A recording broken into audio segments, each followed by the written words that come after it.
وہ ایک دم چوکنا ہوا تھا۔ ایک جھٹکے سے فاہا کو چھوڑتے اس کے گال پر چھری کا گہرا کٹ دیتے وہ وہاں سے اندھی کی طرح دوسرے شٹر سے نکلا تھا۔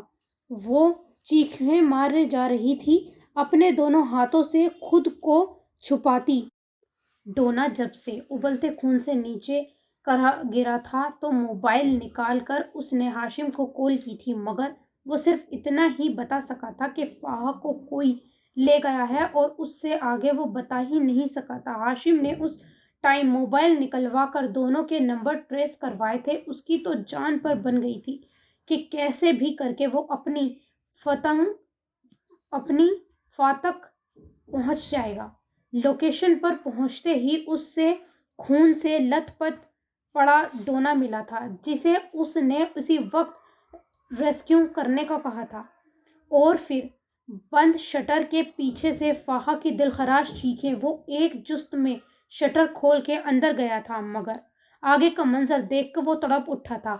اندر کوئی نہیں آئے گا، وہ دوسری سائیڈ سے نکلا ہے، پکڑو اسے۔ اس نے گرجدار آواز میں باقی آفیسرز کو اندر آنے سے منع کیا تھا۔ مٹھی بھینچے وہ اس تک پہنچا تھا جس کی گال سے لہو ٹپک کر گردن میں جذب ہو رہا تھا، جبکہ کاندھوں پر شرٹ تھی ہی نہیں، بازو پر سے بھی خون نکل رہا تھا، اور اس خون آلود بازوؤں کو فولڈ کیے اس نے اپنی شرٹ کو گرنے سے بچانے کے لیے ہاتھوں میں جکڑا ہوا تھا۔ سفید دودھیا رنگت پر گاڑھا سرخ خون کسی جھرنے کی طرح بہہ رہا تھا۔ اس کی حالت دیکھ کر ہی ہاشم کو اندازہ ہو گیا تھا کہ اس کے ساتھ بہت کچھ برا ہونے والا تھا۔ اس کی رگیں تن گئی تھیں۔ اس کی دیگر کو حالت دیکھ کر ایک جست میں اس تک پہنچا تھا۔ ہاشم، وہ مجھے مار دے گا، پلیز، وہ کانپتے جسم کے ساتھ روتے ہوئے کہہ رہی تھی۔ خود کو چھپاتے ہوئے اس وقت وہ جس حالت میں تھی، ہوش میں تھی، یہی کافی تھا۔ کچھ نہیں ہوگا کوئی کچھ نہیں کرے گا، ہاشم آ گیا ہے، چپ، بالکل نہیں رونا، اس کے پاس گھٹنوں کے بل بیٹھتے کہا تھا، اور پھر اسے سینے میں بھینچا تھا۔ بڑا بے اختیار لمحہ تھا۔ اس کی محبت اس کے سامنے جس حالت میں تھی، اس کا دل چاہ رہا تھا آگ لگا دے اس شخص کو جس نے اس زخم دیے ہیں۔ ہاشم، وہ مجھے مار دے گا، چھپا لو مجھے، پلیز۔ ہاتھوں کو مٹھیوں میں معافی کی طرح جوڑتے وہ خود سے اس کے سینے میں گھسی جا رہی تھی۔ بس نا مت رو، مجھے تکلیف ہو رہی ہے، ایسی تو نہیں تھی میری تو اسٹرانگ ہے نا، فائٹر گرل۔ اس نے اس کے ماتھے سے بال پیچھے کرتے اس کی پیشانی پر اپنی محبت کی پہلی مہر ثبت کرتے کہا تھا، پھر اپنی شرٹ اتار کر اسے پہنائی تھی۔ چھوڑو مجھے، مت کرو، پلیز، مجھے مت مارو، میری شرٹ مت پھاڑو، وہ ایک بار پھر کسی ٹرانس کی سی کیفیت میں کہہ رہی تھی، اور پھر ہوش سے بیگانہ ہوئی اس کی باہوں میں ہی جھول گئی تھی۔ ہاشم نے اس کی پھٹی شرٹ اپنی پہنائی گئی شرٹ کے نیچے سے کھینچ کر پرے پھینکی تھی، اور پھر اس کے نازک وجود کو باہوں میں اٹھائے باہر آیا تھا اور اسے گاڑی میں ڈالا تھا۔ ہاسپٹل چلو، اس کا سر اپنی گود میں رکھے گاڑی میں بیٹھتے اس نے کہا تھا، جگہ آنکھوں میں اب نمی چمکنے لگی تھی۔ اس لیے کہتا تھا میں تمہیں مت کرو یہ سب، پاگل، میں کیوں تمہاری کامیابی سے جلوں گا، بس اسی لیے ڈرتا تھا میں تمہیں کھونے سے، اپنی عزت کی دھجیاں اڑنے سے۔ میرے دل سے پوچھو تمہیں ایسے دیکھ کر کتنا سلگ رہا ہوں میں۔ اس کے گال پر سے ٹشو سے خون صاف کرتے وہ اب اس کے چہرے کے ہر نقش کو ازبر یاد کر رہا تھا۔ تکلیف اس کے پور سے رس رہی تھی، اور وہ اگر ہوش میں ہوتی تو کبھی بھی نہ ایسے اتنے سکون سے اس کی گود میں سر رکھے پڑی ہوتی، بلکہ اسے گنجا کر دیتی چند سیکنڈ میں ہی۔ میری پوتی ڈانڈا ہی میرا واحد سہارا ہے۔ ہیلو پنک چھمک چھلو، سست کچھوے، وہ اس کے سارے الفاظ یاد کرتا نم آنکھوں سے مسکرایا تھا۔ وہ جس سے شروع میں وہ خود چڑھتا تھا، وہ اس کے لیے اتنی اہم ہو جائے گی اس نے کبھی سوچا بھی نہیں تھا۔ یہ لڑکی ایک محبت میں بدل جائے گی، کبھی یہ لڑائی ایک محبت میں بدل جائے گی کبھی اس کے وہم و گمان میں بھی نہیں تھا۔ نیکسٹ سین۔ میڈم، آپ کو پرنسپل سر بلا رہے ہیں۔ منتہا کو پیون نے آ کر کہا تھا۔ جی، وہ کہتے اٹھ کر پرنسپل آفس کی طرف بڑھی تھی۔ آؤ منتہا بیٹا، یہ مسز باشم ہیں، تم ان سے بات کر لو اور ڈسکس کر لو، میں ذرا راؤنڈ لے کر آتا ہوں۔ وہ منتہا کو بیٹھنے کا اشارہ کرتے چلے گئے تھے۔ السلام علیکم، منتہا نے بیٹھتے ہوئے کہا تھا۔ وعلیکم السلام لڑکی، کیا تم اپنی بات سے مکروگی تو نہیں؟ یہ نہ ہو کہ 2 دن بعد تم اپنے وعدے سے مکر کر بھاگ جاؤ۔ سامنے بیٹھی اسٹائلش سی خاتون نے کڑے لہجے میں پوچھا تھا۔ نہیں، آپ چاہیں تو جس مرضی پیپر پر سائن کروا لیں، میں صبر اور برداشت سے کام لوں گی۔ بس مجھے میرے بھائی اور تمہارے بھائی کی اسٹڈی کی ساری ذمہ داری میری ہے اور تمہاری عزت کی بھی گارنٹی دیتی ہوں میں۔ اس کے علاوہ تمہیں روز کھانا اور ہر مہینے 10,000 الگ سے ملا کریں گے۔ اینیکسی میں روم جہاں تم رہ سکو گی۔ اس کے علاوہ اگر کوئی تمہاری ڈیمانڈ ہے تو بتا دو۔ مسز بشام نے بغیر کسی تاثر کے کہا تھا۔ نہیں، کوئی ڈیمانڈ نہیں، منتہا نے بھی بے تاثر لہجے میں کہا تھا۔ ویری گڈ، جیسا تم چاہتی ہو ویسا ہی ہوگا، مگر بدلے میں مجھے کوئی میس نہیں چاہیے۔ مطلب جو جیسا تم کو بتا رہی ہوں ویسا ہی ہو۔ میری نند کا تمہیں اپنی جان سے بڑھ کر خیال رکھنا ہے، اور ایک بات کو میں بار بار دہرانے کی قائل نہیں ہوں۔ مسز باشم نے اپنی چیک بک نکالتے ہوئے کہا تھا۔ جی، منتہا نے اپنے سامنے بیٹھی عورت کو دیکھتے رشک کیا تھا۔ کیا کچھ نہیں تھا اس کے پاس؟ سب کچھ تو تھا، خوبصورتی، پیسہ، سکون، آرام، ساری آسائش۔ ہاں، وہ دونوں عورتیں ہی تو تھیں، مگر دونوں کی قسمتیں ایک دوسرے سے بہت الگ۔ اس کے چہرے پر تلخ مسکراہٹ آئی تھی۔ بات ہو گئی آپ کی؟ اتنی دیر میں پرنسپل صاحب نے اندر آتے ہوئے کہا تھا۔ یہ چیک ہے احمد بھائی، اس کے بھائی کی 1 سال کے سارے ڈیوز، بورڈنگ کے ایکسپنسز اور یونیفارم اور بکس کے بھی۔ اگر کم ہوں تو آپ بتا دیں۔ مسز باشم نے چیک پرنسپل کو دیتے ہوئے کہا تھا۔ نہیں، یہ تو بہت زیادہ ہیں، بلکہ بچ جائیں گے اس میں سے۔ پرنسپل نے چیک پر لکھی اماؤنٹ دیکھتے ہوئے کہا تھا۔ تو ٹھیک ہے، جو بچ جائیں گے آپ اس میں سے اس بچے کو چاکلیٹس اور اس کے پسند کی چیزیں دلا دینا۔ اور ایک اور بات، چونکہ ان کے پیرنٹس نہیں ہیں تو اس بچے کو یہاں کسی قسم کی تکلیف نہ ہو۔ مسز باشم کو ساری بات پرنسپل پہلے ہی بتا چکے تھے تو فون پر، اس لیے وہ انہیں اس کی کیئر کی خاص تقلید کر رہی تھی۔ منتہا نے ایک پل کو سامنے بیٹھی عورت کے چہرے کو دیکھا تھا، جو چہرے سے سخت تاثرات والی کڑوی لگ رہی تھی، مگر دل اتنا ہی نرم تھا، یا شاید وہ شیری کے لیے کچھ ایکسٹرا کر رہی تھی، اس لیے اسے فیل ہو رہا تھا۔ جی ٹھیک ہے بھابھی، پرنسپل نے مسکراتے ہوئے کہا تھا۔ سن لڑکی، 10 منٹ ہے تمہارے پاس، پارکنگ ایریا میں تمہارا انتظار کر رہی ہوں، تم اپنے بھائی سے مل کر آ جانا۔ وہ آنکھوں پر گلاسز چڑھاتے کہتی باہر نکل گئی تھی۔ جاؤ بیٹا، اللہ تمہیں ہر مشکل میں کامیاب کرے۔ پرنسپل نے منتہا کے سر پر ہاتھ رکھ کے دعا دی تھی، اور وہ بھی سر ہلاتی باہر آئی تھی۔ سامنے چیئر پر شیری بیٹھا تھا، وہ چلتی ہوئی اس کے پاس آئی تھی۔ شیری، مجھے جاب مل گئی ہے، مسز باشم کے ساتھ میں ان کے گھر جا رہی ہوں، تمہیں رات تک تمہارے استعمال کی سب چیزیں مل جائیں گی، اپنا بہت سارا خیال رکھنا اور دل لگا کر پڑھنا۔ اس نے اس کا ماتھا چومتے ہوئے کہا تھا۔ اب ہم کب ملیں گے آپی؟ شیری نے بھرائی ہوئی آواز میں پوچھا تھا۔ بہت جلد انشاءاللہ، منتہا نے اس کو سینے میں بھیجتے ہوئے کہا تھا۔ میں نے کبھی بھی نہیں سوچا تھا کہ میں ماما بابا کے بعد اس طرح آپ سے بھی الگ ہو جاؤں گا، اور اکیلا۔ وہ اب ہچکیوں سے رونے لگا تھا۔ میرا بھائی بہت اسٹرانگ ہے، وہ کمزور نہیں، پڑھ سکتا ہے، بعض دفعہ حالات سے لڑنا مشکل ہوتا ہے، ناممکن نہیں۔ ہم ایک دن انشاءاللہ اپنی آزمائش سے ضرور نکلیں گے، تب تک میری ہمت بنے رہو، اور اب رونا نہیں، چلتی ہوں میں۔ اپنے ہاتھ سے اس کے آنسو صاف کرتے اس نے اسے تسلی دیتے ہوئے کہا تھا۔ پھر اس کے گلے لگے، وہ اس کو سمجھا کر اس سے وعدہ ہوئی تھی اور گاڑی تک آئی تھی۔ دروازہ کھول کر سکڑی سمٹی پیچھے ہی مسز باشم کے ساتھ بیٹھی تھی۔ گاڑی اسلام آباد کی خوبصورت سڑکوں سے ہوتی ہوئی اب ایک عالی شان گھر کے اندر آئی تھی۔ جدید تراش، سٹائلش سا بنا یہ گھر اپنی مثال آپ تھا۔ مسز باشم کے اترتے ہی وہ بھی اپنا ہینڈ کیری لیے اتری تھی۔ وہ ٹک ٹک کرتی آگے چل رہی تھی اور وہ پیچھے۔ ڈائننگ روم میں داخل ہوتے ہی اسے یہ احساس ہوا تھا کہ اس گھر کا کارپیٹ سے لے کر پردوں اور ڈیکوریشن پیسز سے لے کر ہر چیز لاکھوں کی ملکیت کی ہے۔ اللہ بھی کسی کو نوازنے پر آتا ہے تو بے حد نوازتا ہے، اور کسی کو پرکھنے پر آتا ہے تو جو ایک پاس ہوتا ہے وہ بھی چھین لیتا ہے۔ سگرا مسز باشم نے بیگ صوفے پر رکھتے بیٹھتے ملازمہ کو آواز دی تھی۔ G B B G. ملازمہ بوتل کے جن کی طرح حاضر ہوئی تھی۔ دیکھو، یہ پنکی کی نیو کیئر ٹیکر ہے، اس کو اس کے روم میں پہنچا دو اور باقی ملازموں کی طرح اس کا کھانا وہاں بھی دیکھ لینا۔ مسز باشم نے موبائل پر ایک نمبر ڈائل کرتے ہوئے کہا تھا، اور پھر موبائل کان سے لگائے باتیں کرتی سیڑھیاں چڑھنے لگی تھی۔ کیا نام ہے تمہارا؟